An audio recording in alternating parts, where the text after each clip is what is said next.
Hello friends, welcome to कीर्ति मेहंदी डिज़ाइन। यदि आप इस चैनल पर नए हैं तो प्लीज़ इस चैनल को सब्सक्राइब करना ना भूलें। बेल आइकन पर क्लिक करें ताकि आप लेटेस्ट वीडियो को देख सकें। इस वीडियो को पूरा देखें and comment down below.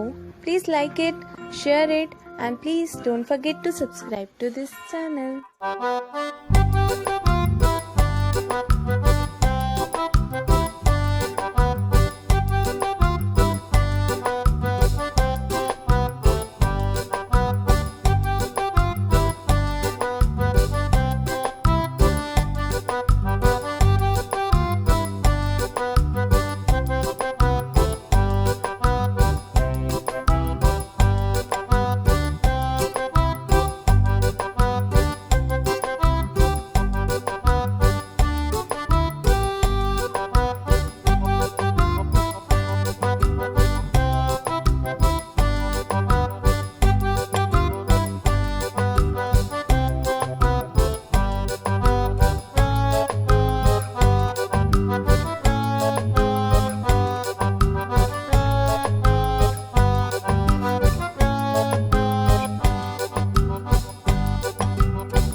Much guys for watching this video. उम्मीद है कि आप लोगों ने इस वीडियो को पूरा देखा होगा, और यदि नहीं देखा है तो आप पहले देखिए और फिर एंड तक आए।